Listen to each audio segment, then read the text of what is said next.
है ना। दुर्योधन ने बहुत वेलकम की व्यवस्था बहुत अच्छे से किया था भगवान कृष्ण ने जो भी। तो उस समय भगवान श्री कृष्ण ने दुर्योधन से इतना समझाया तो दुर्योधन ने यही बात कहा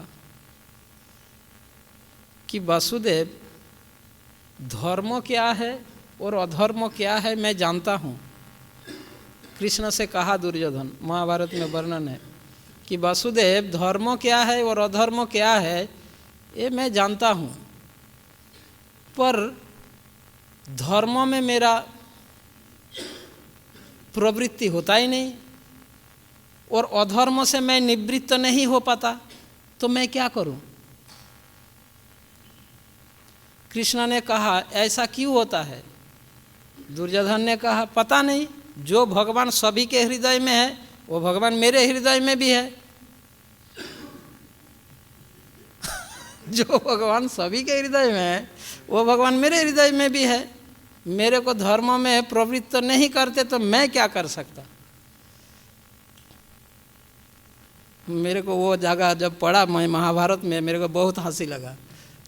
दुर्योधन ये कह रहे कि मैं धर्म भी समझता हूँ अधर्म भी समझता हूँ, पर धर्म में मेरा मन नहीं लगता और अधर्म से मेरा मन हटता ही नहीं, तो इसमें मैं क्या करूँ। तो रजोगुणी व्यक्ति का स्वभाव ये सदैव ईर्षापरायण रहता है और अपवित्र रहता है। रजोगुणी व्यक्ति सदैव अपवित्र, उनके कार्यकलाप, उनके सोच विचार अपवित्र होता है। अन्यथा भरी सभा में है द्रौपदी का ऐसा वस्त्र हरण है, नग्न करने की ऐसा सोच कोई पवित्र हृदय वाला कोई कर सकता है, ऐसा सोच सकता है, बताइए। जिनका हृदय पवित्र हो वो ऐसा सोच, कार्य करना दूर की बात है, ऐसा सोच भी नहीं सकते, ऐसा चिंतन, ऐसा विचार, ऐसा सोच नहीं आ सकता पवित्र हृदय वालों में। यदि व्यक्ति रजोगुण द्वारा प्रभावित हो तो ऐसा सोच विचार आता है ऐसे कार्य करने में, ऐसे कार्यों के प्रति। तो रजोगुणी व्यक्ति इसीलिए ये सम्मानीय असम्मानीय वो नहीं देखता, सम्मानीय व्यक्ति का भी अपमान कर देगा। वो यह विचार नहीं करेगा रजोगुणी व्यक्ति कि यहाँ ऐसा नहीं कहना चाहिए, वो कह देगा और आपका पूरा इज्जत निकल देगा किसी का भी, क्योंकि उनका हृदय अपवित्र है, कलुषित होने के कारण वो इस शिष्टाचार को पालन नहीं करेंगे। इसीलिए रजोगुणी व्यक्ति से जब अगर मिले तो हमें इस विषय में सावधान रहना चाहिए कि इनका स्वभाव, इनका लक्षण क्या है, उसके अनुरूप उनके साथ व्यवहार करना चाहिए, अन्यथा आपको अपना इज्जत खोना पड़ेगा, आपका अपना सम्मान खोना पड़ेगा, क्योंकि वो यह विचार नहीं करने वाला कि यह उचित है या उचित नहीं है। और रजोगुणी व्यक्ति हर्ष और शोक से भरा रहता है। सफलता प्राप्ति से ये हर्षित हो जाएगा और व्यर्थ होने से वो दुखी हो जाएगा। यह रजोगुणी व्यक्ति का लक्षण। सफल हो गए तो हर्षित हो उठेंगे और अगर व्यर्थ हो गए किसी कार्य में तो अत्यंत दुखी हो जाएंगे। तो यह रजोगुणी व्यक्ति की लक्षण होता है। पितामह भीष्म दुर्योधन की इस कैरेक्टर को समझ गए, इसीलिए उन्होंने उनके हृदय में हर्ष उत्पन्न करने के लिए उन्होंने शंख बजाया। ठीक है। अब इस श्लोक में मैंने जो कहा कि इसमें भी दुर्योधन का एक कूटनीति का सूचना है, वो क्या है।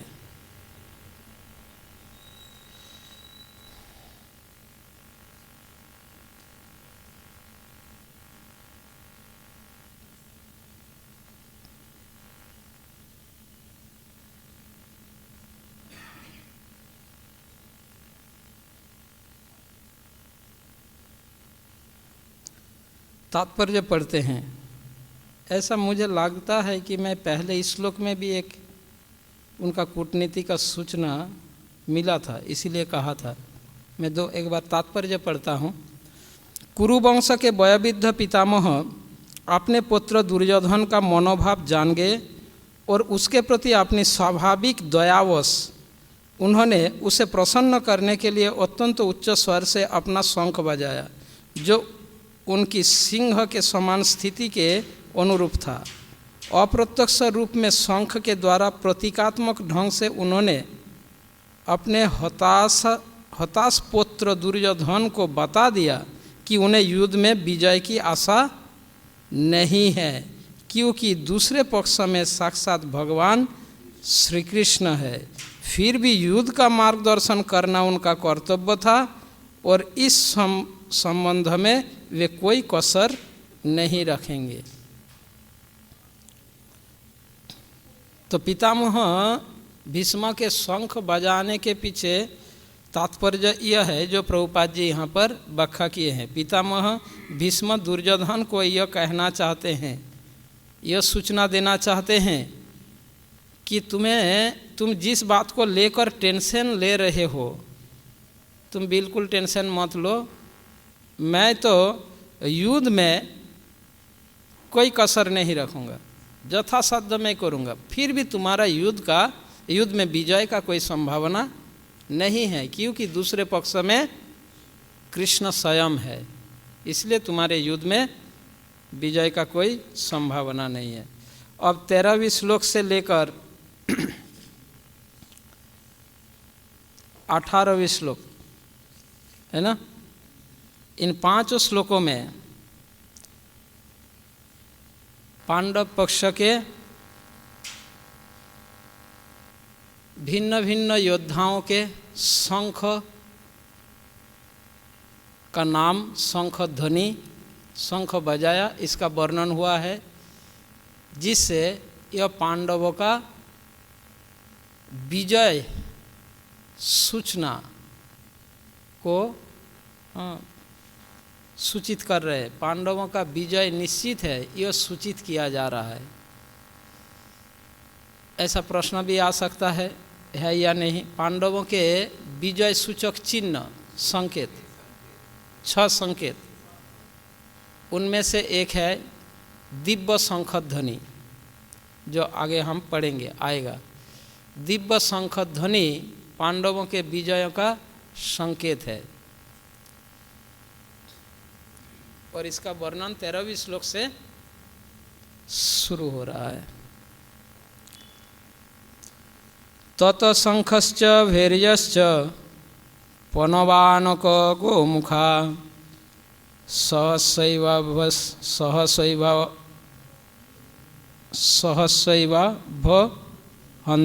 हन्नन्त सशब्द तुमुलो अभवत्।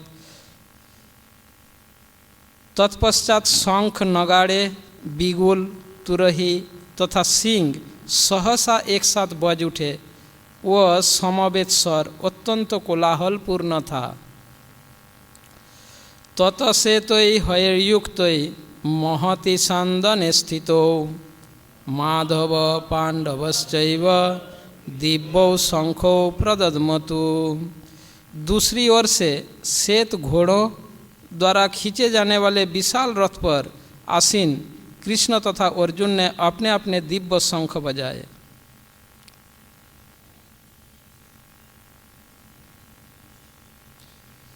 तो यहाँ पर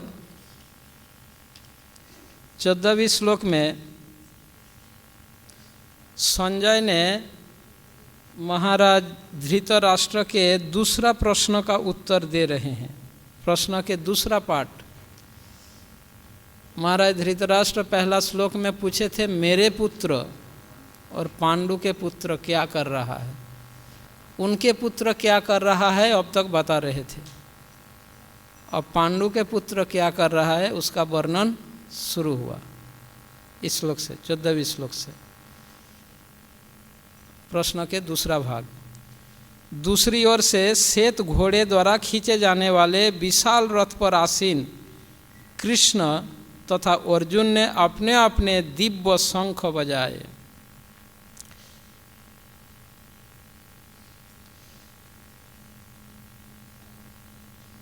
इस श्लोक में पांडवों के विजय संकेत, 3 विजय संकेत है। एक दिव्य शंख ध्वनि,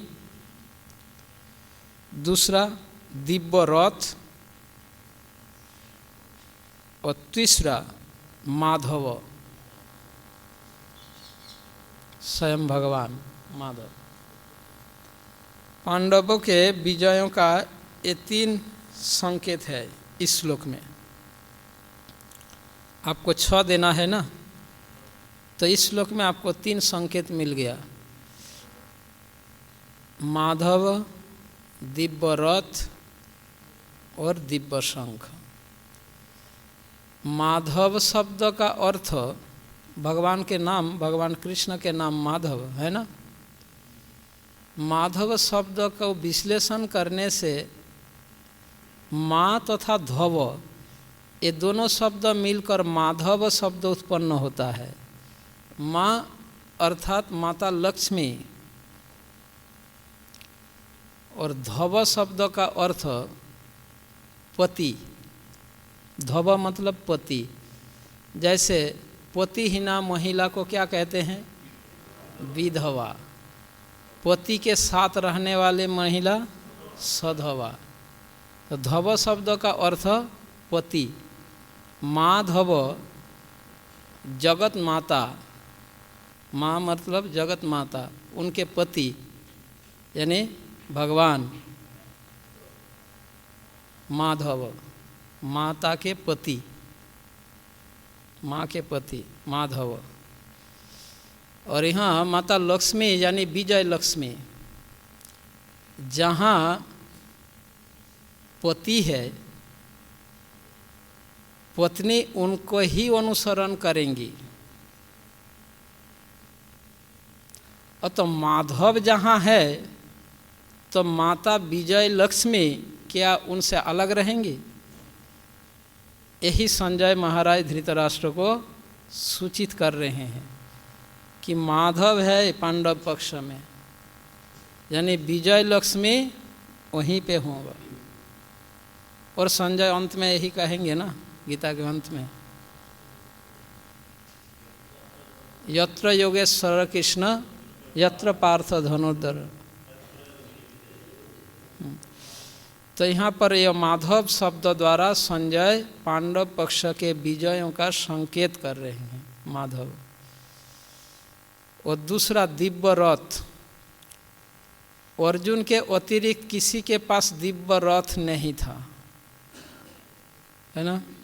अर्जुन को यह दिव्य रथ प्राप्त हुआ था कब?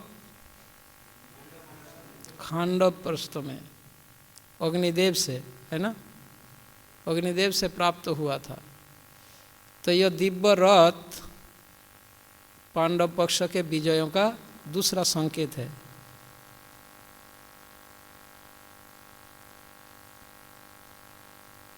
ततसेत हयर्युक्त महति संदन स्थितो माधव पांडवश्चैव दिव्य शंख प्रदन्मतु।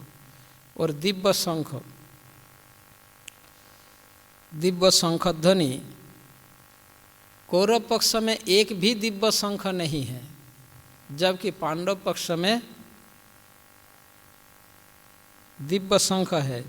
भगवान श्री कृष्ण के, अर्जुन के, है ना, दिव्य शंख है।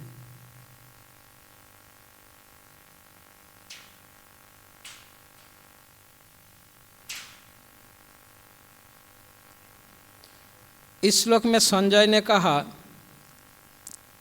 कि कृष्ण तथा अर्जुन ने अपने अपने दिव्य शंख बजाए, दोनों एक साथ शंख ध्वनि किया।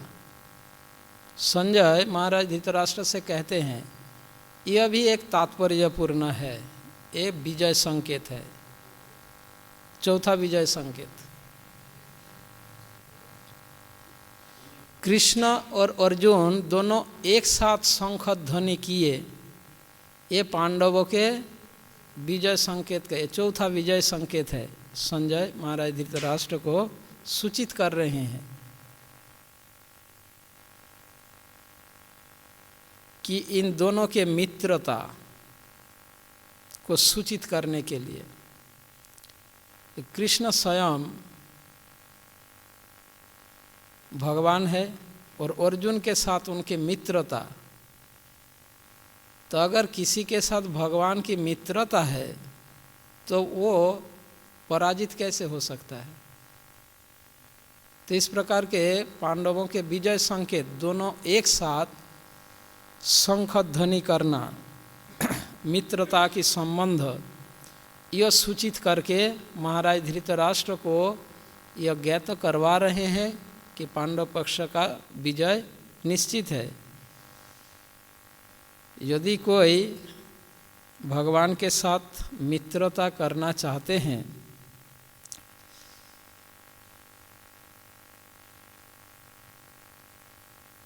भक्ति कृष्ण भावनामृत में तथा भक्ति रसामृत सिंधु में यह शिक्षा दी गई है। उपदेशामृत में श्रील रूप गोस्वामी जी बताते हैं मित्रता की संबंध, प्रीति संबंध बनाने के लिए क्या उपाय है, क्या तरीका है। 6 विधि होता है भगवान के साथ प्रीति का संबंध स्थापित करने के लिए। 6 विधियां हैं। केवल भगवान नहीं, किसी के साथ प्रीति का संबंध, प्रेम का संबंध अगर बनाना हो तो यह 6 उपाय। भगवान से कोई भी मित्रता कर सकता है। भगवान क्योंकि किसी से वो न द्वेष करता है, समहयम सर्वभूतेषु न द्वेष्यस्ति न प्रिय, वो न तो किसी से द्वेष करता है और न ही किसी से क्या करता है, न द्वेष्यस्ति, उनके लिए न कोई प्रिय है न कोई अप्रिय है। किसी के प्रति वो शत्रु भाव भी नहीं रखते और ऐसे मित्र भाव भी नहीं रखते, पर उनके प्रति जो भाव रखना चाहता है वो उनको वही भाव प्रदान करते हैं। कोई उनसे मित्रता भाव रखना चाहते हैं तो कृष्ण उनका मित्र बनते हैं, कोई उनसे शत्रु भाव रखना चाहते हैं तो कृष्ण उनके लिए शत्रु बनते हैं। उनकी इच्छा के अनुसार पूरा करते हैं। भगवान उपद्रष्टा अनुमंता, जो जैसा इच्छा करेगा कृष्ण उनके साथ ऐसा ही बिहेव करेंगे।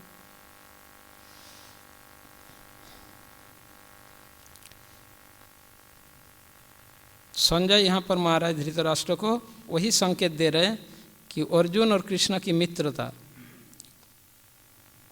पांचजन्यम ऋषिकेशो देवदत्तम धनंजय पौंड्रशंखम पौंड्रोदमो महाशंखम भीमकर्मा वृकोदर। पांचजन्य, ये 3 जो दिव्य शंख का नाम पांडव पक्ष में 3 दिव्य शंख ध्वनि है। 3 बज गए क्या? 20 मिनट है। तो 3 दिव्य शंख ध्वनि पांचजन्य, ऋषि, देवदत्त और पौंड्र। भगवान श्री कृष्ण के दिव्य शंख का नाम पांचजन्य। ये पांचजन्य शंख प्राप्ति में मतलब शंख के पीछे इतिहास है, कथा है, आप सभी जानते हैं। भगवान को यह पांचजन्य शंख कैसे प्राप्त हुआ। इस श्लोक में ऋषि के शब्द भी तात्पर्यपूर्ण है, जो संजय महाराज धृतराष्ट्र को यह पांडवों के विजय संकेत है। ऋषिकेश, ऋषिकेश शब्द का अर्थ ऋषि का तथा ईश। ऋषिक शब्द का अर्थ इंद्रियां और ईश मतलब नियंता, जो समस्त इंद्रियों के नियंता। तो जिनके पक्ष में ऋषिकेश है उनका विजय निश्चित है, जो समस्त इंद्रियों के नियंता है। और अर्जुन के दिव्य शंख का नाम देवदत्त। यह देवदत्त शंख अर्जुन को कहाँ से मिला था?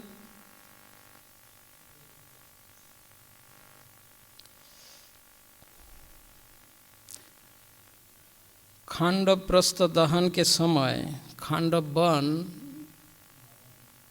जब यह था, मैदानव ने उन्हें यह दिव्य शंख दिए थे, मैदानव से प्राप्त हुआ था। मैदानव असुरों के चीफ इंजीनियर है और विश्वकर्मा देवताओं के चीफ इंजीनियर है। स्वर्गलोक के जो चीफ इंजीनियर है वो है विश्वकर्मा, और असुर लोगों के लिए जो चीफ इंजीनियर है वो है मैदानव। शुक्राचार्य जो गुरु है, देवताओं के गुरु है बृहस्पति, असुरों के शुक्राचार्य। पर मैं चीफ इंजीनियर की बात कर रहा हूँ। अर्जुन क्षत्रिय थे, इसी कारण जब मैदानव अर्जुन के शरण में आए, एक क्षत्रिय का धर्म होता है, विशेषता लक्षण होता है, शरणार्थी अगर शत्रु भी हो तो उसको शरण देना चाहिए। यह क्षत्रिय का धर्म, चाहे वो शत्रु ही क्यों ना हो, अगर वो सरेंडर किया तो उसका रक्षा करना चाहिए। अगर शरण ले लिया तो मार नहीं सकते। क्षत्रिय अगर हो नहीं मारेगा, पर अगर क्षत्रिय ना हो तो मार देगा, धोखा दे हो जाएगा। वो क्षत्रिय होगा, एक बार सरेंडर कर लिया तो नहीं मारेगा, चाहे वो शत्रु ही क्यों ना। तो मैदानव अपना जीवन रक्षा के लिए अर्जुन के शरण में आए। अग्निदेव उन्हें जला नहीं सके, अर्जुन का शरण ले लिए, अब जिस कारण वो रक्षा प्राप्त हुए। तब मैदानव प्रसन्न होकर उन्हें कुछ देना चाहा, पर क्षत्रिय का धर्म होता है किसी को सहायता करके बदले में कुछ लेना, यह क्षत्रिय का धर्म नहीं है। क्षत्रिय अगर किसी का कुछ उपकार करेगा वो बदले में कुछ नहीं लेगा, यह क्षत्रिय का धर्म होता है। हम आगे चलकर पढ़ेंगे, क्षत्रिय का 8 लक्षण होता है, ठीक है। क्षत्रिय जो होता है, आदर्श क्षत्रिय में 8 लक्षण होता है। उनमें से एक लक्षण यह है, ये उपकार के बदले में कुछ स्वीकार नहीं करेगा। तो अर्जुन को जब वो कुछ देना चाहा, ऐसा अग्निदेव भी देना चाहो तो अर्जुन तो इनकार किए थे, पर भगवान तो कथा जो भी अलग है। अभी मैदानव जब कुछ देना चाहा तो अर्जुन ने कहा नहीं, मुझे नहीं चाहिए। तो भगवान जानते हैं आगे चलकर क्या होने वाला है। तो मैदानव से कहा कि देखो, उन्होंने मना कर दिया, पर आपका उचित क्या होगा, आपका जीवन रक्षा किया, आप अपने तरफ से उनको कुछ भेंट देना चाहिए। ऐसा नहीं कि हाँ इसके कारण आप भेंट दे रहे हो। वो जिस प्रकार आपका कुछ उपकार किया, आपको भी उनके लिए कुछ करना चाहिए। हाँ, अर्जुन के लिए आप कुछ ना करो, पर ऐसा कुछ कार्य करो जिससे अर्जुन खुश हो। उनके कुछ दोगे वो तो लेगा नहीं, क्योंकि वो क्षत्रिय है, वो तो लेगा नहीं। पर इसीलिए तो मैदानव ने कहा, अब बताइए मैं क्या कर सकता हूँ। तो उन्होंने कहा, युधिष्ठिर महाराज के लिए एक महल बना दो। हाँ, एक महल बना दो अच्छा से। तो इंद्रप्रस्थ बनाया मैदानव, ठीक है। इंद्रप्रस्थ जो बनाया था ना, वो मैदानव द्वारा निर्मित था, और वही काल बन गया था, है ना। वहीं पे जब आए दुर्योधन और स्थल को जल समझने लगे, दीवार को खाली खुला समझ रहा था, खुला जगह को दीवार दिख रहा था। हाँ, जहाँ खुला दिख रहा था जाके दीवार में टकरा रहा था, और जहाँ दीवार दिख रहा था वो खुला था, जहाँ जल नहीं है वहाँ जल दिख रहा था। ऐसे माया जल रहा, ऐसा वो महल निर्मित था इंद्रप्रस्थ। और जब ऐसे करके वो हो रहा था, कहीं दीवार में टकरा रहा था, कभी पानी में जाके गिर रहा था। और यदि द्रौपदी ने हाँ से अंधा का बच्चा अंधा का बेटा अंधा है। बस यही वाणी की तपस्या कितना महत्वपूर्ण है। और पता है ना, रजोगुणी व्यक्ति अपमान सहन नहीं कर सकता, और ऊपर से क्षत्रिय और रजोगुणी, और यहीं से शुरुआत हो गया। अदरवाइज सही चल रहा था, जो भी है। तो इसी मैदानव ने उन्हें यह दिव्य शंख दिए थे, देवदत्त नामक शंख। यह देवदत्त शंख ध्वनि से तीनों लोक, इस शंख ध्वनि, जब इस शंख की आवाज़ होता है तीनों लोक भयभीत हो जाता है। अर्जुन के शंख ध्वनि सुनकर योद्धाओं के हृदय में त्रास उत्पन्न हो जाता था। यह देवदत्त शंख है। देवदत्त धनंजय, यह धनंजय शब्द का प्रयोग, अर्जुन के लिए धनंजय शब्द का प्रयोग संजय के द्वारा महाराज धृतराष्ट्र के लिए एक विजय संकेत है। धनंजय का अर्थ ऐसा व्यक्ति जिनका धन पर सदैव विजय प्राप्त होता है, उसको धनंजय कहते हैं। धन पर जिनका सदैव विजय प्राप्त होता है उसको धनंजय कहलाते हैं। तो अर्जुन को यहाँ पर धनंजय शब्द द्वारा संबोधित कर रहे हैं, करते हुए महाराज धृतराष्ट्र को यह सूचित कर रहे हैं कि अर्जुन धनंजय है, धन पर ये सदैव विजय प्राप्त करता है, अतः यह युद्ध में विजयी, इनका विजय निश्चित है, यह सूचित किया। देवदत्त धनंजय पौंड्रम दधमौ महाशंख, पौंड्र नामक महाशंख, महाशंख मतलब विशाल आकृति। भीम का शंख का आकृति इतना बड़ा था, उनका शरीर जैसा था, शंख भी ऐसा ही बड़ा आकार के था। महाशंख, पौंड्र दधमौ महाशंख, महाशंख मतलब महान विशाल आकार के शंख।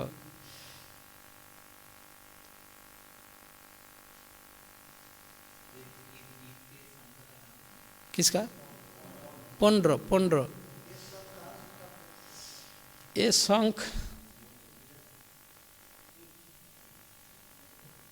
मैं भूल गया, महाभारत में है, भीम को यह शंख कहाँ से मिला?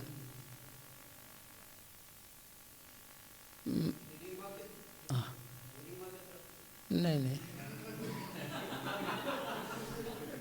यह शंख भीम को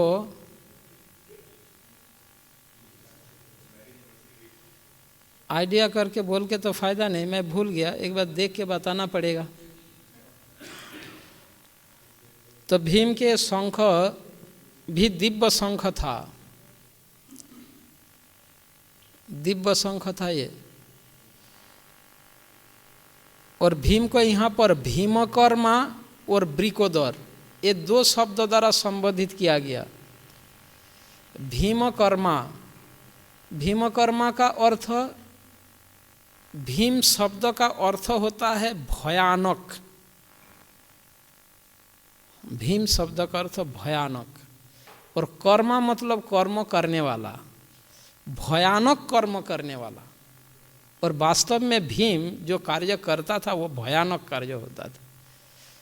तो इसलिए यहाँ पर भीम को भीमकर्मा शब्द द्वारा संबोधित किया कि ये भयानक कार्य करने वाला है। महाराज धृतराष्ट्र को संजय कह रहे हैं, आपको याद है ना वो सभा में क्या क्या कहा था? क्या क्या कहा था? दुर्योधन का भुजाओं उखाड़ देगा, बोला था ना। दुशासन के भुजाओं को उखाड़ देगा, दुर्योधन का जंघा को तोड़ देगा, और सारे उनके 100 पुत्र को मार डालेगा, खून पिएगा, ऐसा बोला था ना। ऐसा वही याद दिला रहे संजय। ये भीमकर्मा है, भयानक कर्म करने वाला है, हैं, भीमकर्मा कहकर यह सूचित कर रहे हैं भीम के बारे में। ये भी एक विजय संकेत है। भीमकर्मा का अर्थ भयानक कर्म करने वाला। भीम मन के द्वारा, वाणी के द्वारा और शरीर के द्वारा तीनों प्रकार से भयानक कर्म करता था। भीम जब गर्जना करता था उस आवाज से लाखों संख्या में सैनिक मूर्छित हो, बेहोश हो जाता था उनके आवाज से। कोई कोई तो हाँ मतलब लैट्रिन कर देता था, पेशाब कर देता था, ऐसा सिचुएशन हो जाता था। उनके आवाज इतना भयानक आवाज था। वो वाणी से भी भयानक कर्म करता था, वो मन से भी भयानक कर्म करता था और शरीर से भी भयानक कर्म करता था। इसीलिए संजय उनको भीम कर्म कहा, भीमकर्मा। उनके गर्जना में, आवाज में स्वयं हनुमान जी निवास कर रहे थे। वनवास काल में भीम एक बार, द्रौपदी ने कहा पारिजात फूल मांगी थी और पारिजात केवल स्वर्गलोक में है, तो इसीलिए भीम स्वर्गलोक जा रहे थे पारिजात फूल लेने और लाए भी थे। जब पारिजात फूल लेने जा रहे थे, रास्ते में हनुमान जी से भेंट हुआ था। वो जगह यमुनोत्री जाते समय जो हनुमान चोटी है ना, आप लोग कितने लोग गए हो यमुनोत्री? यमुनोत्री के पथ में एक जगह आता है जिसका नाम है हनुमान चोटी। हनुमान चोटी से पैदल जाना पड़ता था पहले, आजकल तो थोड़ा आगे और रास्ता बन गया। हनुमान चोटी से 14 किलोमीटर है यमुनोत्री। जब हम 97 में फर्स्ट टाइम गए थे चारों धाम, तो उस समय हनुमान चोटी से पैदल जाना पड़ता था। वही हनुमान चोटी जहाँ हनुमान जी पूछ लेटा कर बैठे थे, ठीक है। तो भीम जब वहाँ आए, यह कथा तो आप जानते हैं। तो उस समय बाद में हनुमान जी अपना स्वरूप में उनको दर्शन दिए। तब भीम ने कहा कि आगे चलकर हमारी युद्ध होने वाला है, इसीलिए आपकी सहायता चाहिए, आप हमें हेल्प कीजिए। तब हनुमान जी ने कहा कि देखो भीम, इस युग में मैं प्रत्यक्ष रूप में भाग नहीं ले सकता। इस युग में मैं, आपकी इस युद्ध में मैं प्रत्यक्ष रूप से भाग नहीं ले सकता, पर मैं अप्रत्यक्ष रूप में मेरे शक्ति आप लोगों पर प्रदान करूँगा। आपके आवाज़ में मेरे शक्ति देता हूँ और अर्जुन के ध्वजा में, अर्जुन के रथ में, उनके ध्वजा में मैं विराजमान रहूँगा और आपके आवाज़ में मैं विराजमान रहूँगा। यह वरदान हनुमान जी दिए थे भीम को। इसीलिए युद्ध में जब भीम गर्जन करता था ना, वो एक्चुअली हनुमान जी का शक्ति निकालता था, और जिस कारण लाखों संख्या में सैनिक मूर्छित हो जाते थे, कोई भी प्राण त्याग करते थे, मल मूत्र त्याग कर देते थे, ऐसा हो जाता था वो जब गर्जन करता था। उनके गर्जना में स्वयं हनुमान जी निवास कर रहे थे। और अर्जुन के रथ में, अर्जुन के रथ में हनुमान जी थे, उनके ध्वजा में। और इसका महाभारत में ऐसे वर्णन है, युद्ध के अंत होने से पहले या अंतिम दिन से पहले, ऐसा जब कर्ण के साथ युद्ध हो रहा था, कर्ण वध होने के बाद या युद्ध के अंत में, ऐसे एवरीडे पहले कृष्ण उतारते थे रथ से, उसके बाद अर्जुन उतरते थे। युद्ध समाप्त, मतलब दिन युद्ध होने के बाद, तो युद्ध के अंतिम दिन में, लास्ट डे युद्ध समाप्त हो गया, तब कृष्ण ने अर्जुन से कहा तुम पहले उतरो।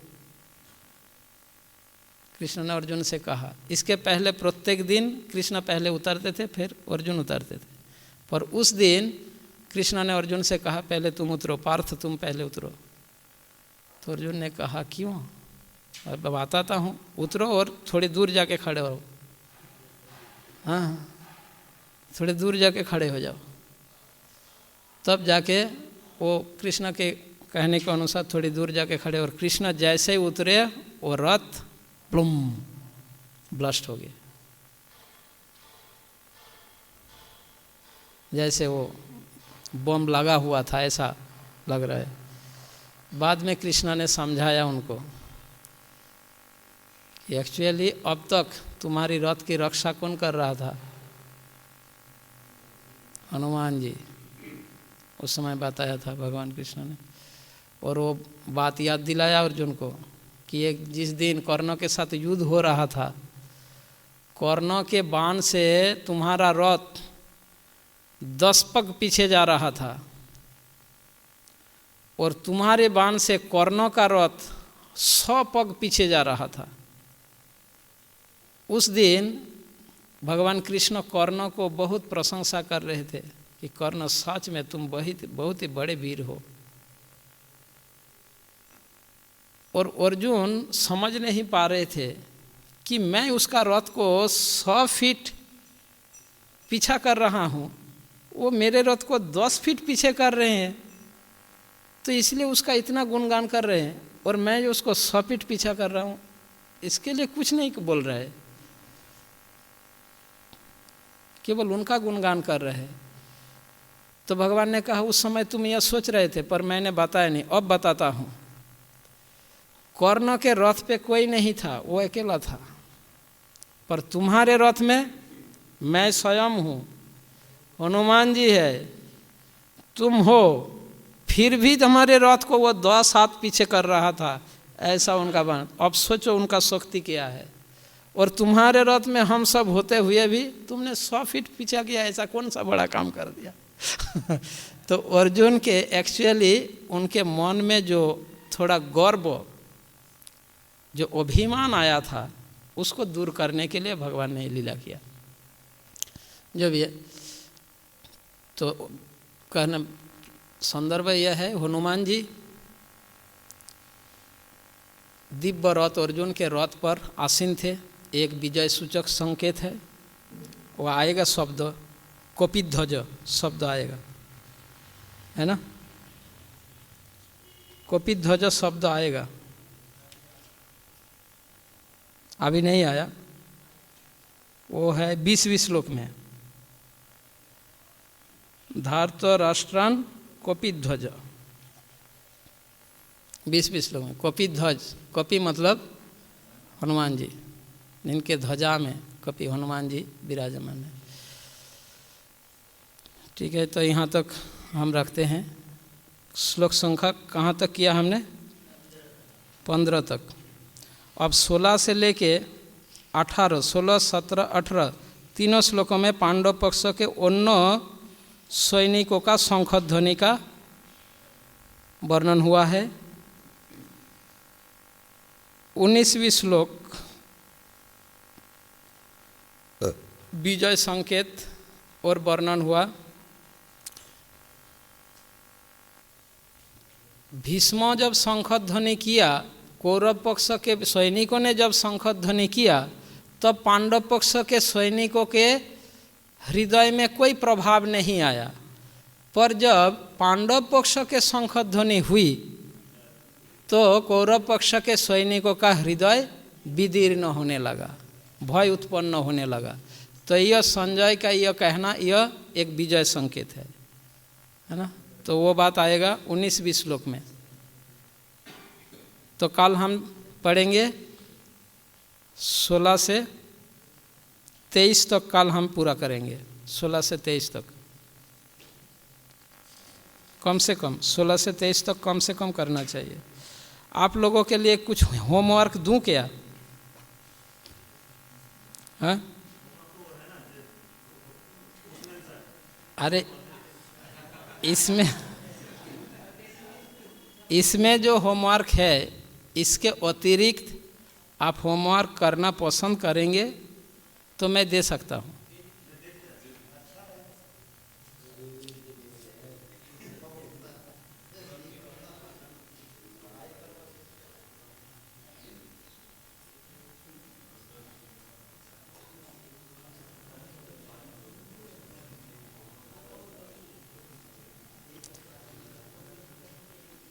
चौथा प्रश्न, अर्जुन के द्वारा कृष्ण को निम्नलिखित नामों से संबोधित करने का क्या महत्व है, जिसमें से मैंने माधव शब्द का कह दिया और ऋषिकेश शब्द का कह दिया, बाकी रहा आएगा गोविंद, मधुसूदन, अच्युत और जनार्दन, है ना।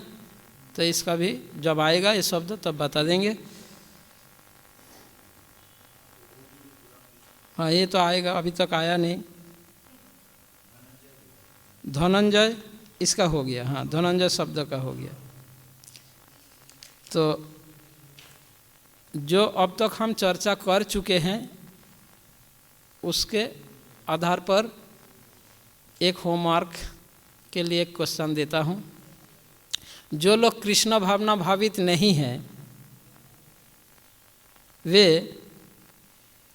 किस प्रकार शास्त्र के नियमों को दुरुपयोग करता है। जो लोग कृष्ण भावना भावित नहीं है शास्त्र के नियमों का दुरुपयोग वे किस प्रकार करते हैं।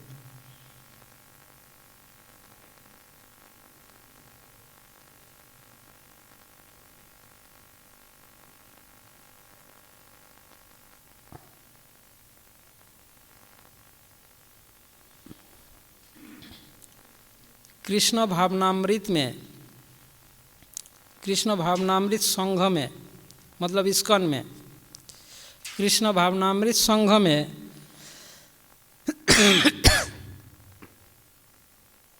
जो लोग कृष्ण भावनामृत अनुशीलन में लगे हुए हैं, कृष्ण भावनामृत संघ में जो लोग कृष्ण भावनामृत अनुशीलन में लगे हुए हैं, क्या ये शास्त्र नियमों का दुरुपयोग करता है? यदि हाँ तो किस प्रकार?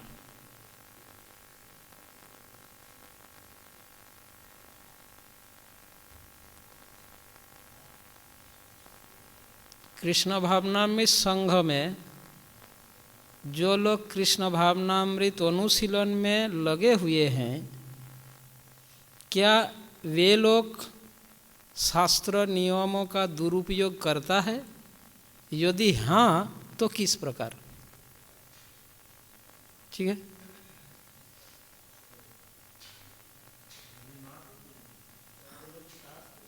नाम मतलब आप शुद्ध भक्त है।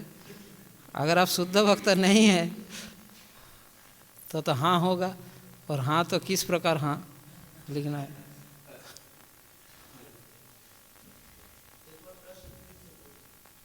कौन सा?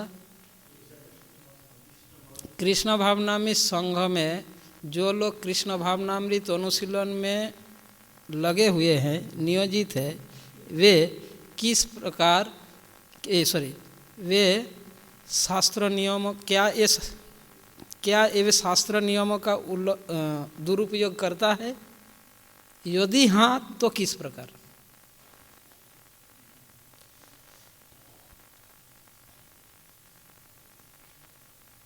ठीक है, हरे कृष्ण। हाँ बोलिए।